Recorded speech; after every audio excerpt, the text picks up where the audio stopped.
Hi, I'm Eric Bolling in for Bill O'Reilly. Thanks for watching us tonight. Let's get straight to our top story. Obama versus Trump. President Obama campaigned vigorously for Hillary Clinton in the 2016 election, telling supporters, quote, "My name may not be on the ballot, but our progress is on the ballot," unquote. Despite Clinton's defeat, Obama still thinks he would have beaten President-elect Donald Trump in a head-to-head matchup, as he told his former advisor David Axelrod in a podcast yesterday. I'm confident that if I had run again and articulated it, I think I could have mobilized a majority of the American people to rally behind it. I know that in conversations that I've had with people around the country, even some people who disagreed with me, they would say the vision, the direction that you point towards is the right one. Axelrod was later asked if Obama's comments were a thinly veiled swipe at Hillary Clinton. Is this kind of a harsh judgment of Hillary Clinton? He would have been able to do what she could not?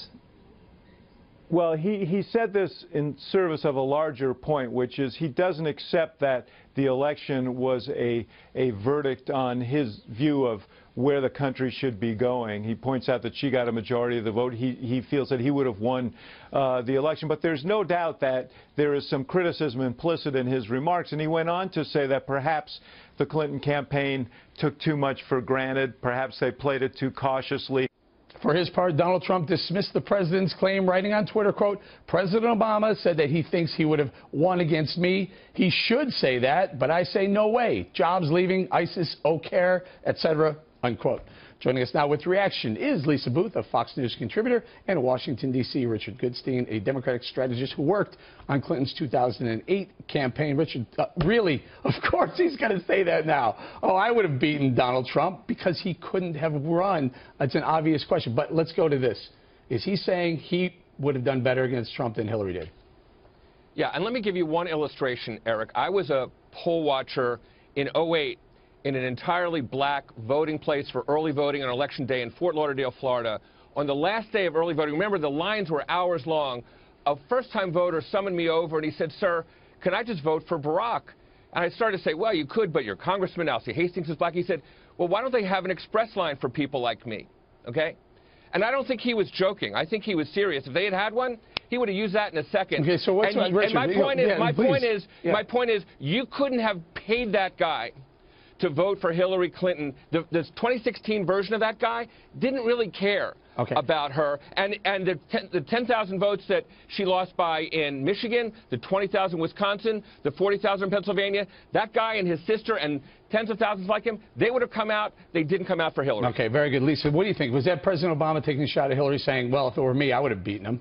I think I was taking a shot at Hillary Clinton, obviously Donald Trump as well. But as you mentioned earlier in the show, President Obama said that his legacy was on the ballot in 2016. And essentially what this was rejection of that legacy, because what did Donald Trump do? Donald Trump ran on eradicating President Obama's legacy. This was a rejection of President Obama's vision for the country and his policies as well. He talked about unraveling Obamacare. He talked about unraveling the Iran deal. Even if you look at something like the Supreme Court, 21% of voters said that was the most important issue for them when deciding which candidate to vote for.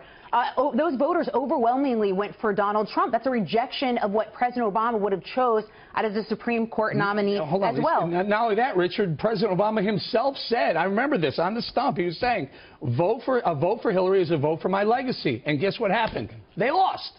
We're talking about the 2016 results, right? That Hillary won by almost 3 million. So no, I'm talking about the 2016 results where President-elect Donald Trump won 306 to 235, whatever it was. It cannot be said that if one candidate stands for X and the other stands for non-X, and the X person wins by more than 3 million, you can't really say that the public was behind non-X. We can do this until we're blue in the face, but if you remove California, Donald Trump still wins the popular vote. By the way, Hillary Clinton could be president of California at this point. Well, and not to mention the fact, Eric, too, that Donald Trump was able to flip 217 counties from Democrat in 2000 and the previous election to Republican, right? And you look at the 700 counties that President Obama won in 2008 and 2012, Donald Trump was able to flip 1/3 of those. And I think a large part of that reason was because he ran a campaign, as I mentioned before, on eradicating President Obama's policies, those failed policies, you don't think that voters who have felt the economic ramifications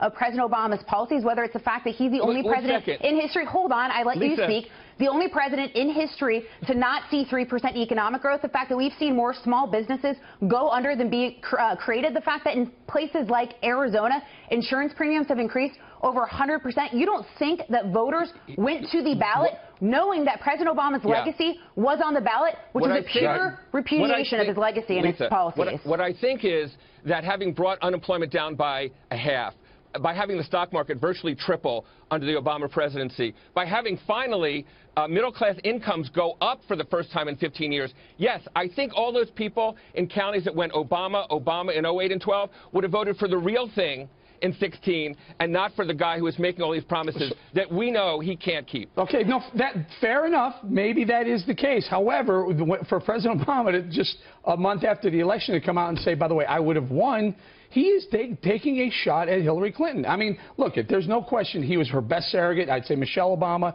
and Barack Obama were Hillary Clinton's best surrogates. But in hindsight, Obama has to protect his legacy. And the question is he now trying to distance himself from Hillary's loss so that his legacy is intact, Richard?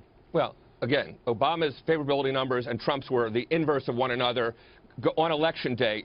The fact is, as regards Hillary, I think if you had Hillary Clinton on this program, Eric, she would admit that there were certain things that she would do differently, not just campaign in Wisconsin, Michigan, and so forth, but even harnessing that change. I mean, not just that, but how about that was a big flaw. Of course. But I'm talking about just the change argument. The fact is, I think she and her team could have done a better job. Here's the problem, Rich. I'm going to bring Lisa in. Here's the problem. But up until that election, up until November 8th, President Obama was like, yeah, Hillary Clinton and I, we're on the same team here. We're both progressive. You vote for her as a vote for the progressive agenda. She loses. All of a sudden, he wants no part of it. Also, not to mention the fact, if you want to talk about facts, you want to talk about some numbers, how about the rejection that President Obama's legacy has seen from the state level to the federal level throughout the past 8 years? You look at the fact that the Democratic Party holds fewer state legislatures than ever before in history. Republicans control the majority of governorships in the country. Republicans now have the House and Senate under President Obama's failed policies. Now they have the White House. So don't tell me that this was not a repudiation of President Obama's failed policies. Hold on. But let's just add this. You can't say this is all one team, this is all what we're about until your team loses and say, I had nothing to do with them. Also, can we just have a civics lesson for every Democrat in the country who clearly doesn't know how the electoral process works? Richard, final thought. In every other country on the planet, what we call popular votes are votes. Excuses. I understand there's an electoral system. I understand. And if we take Comey and the Russians out of the mix, I swear there'd be a different result. And let's not leave Obamacare and deplorables. Lisa, Richard, thank you very much.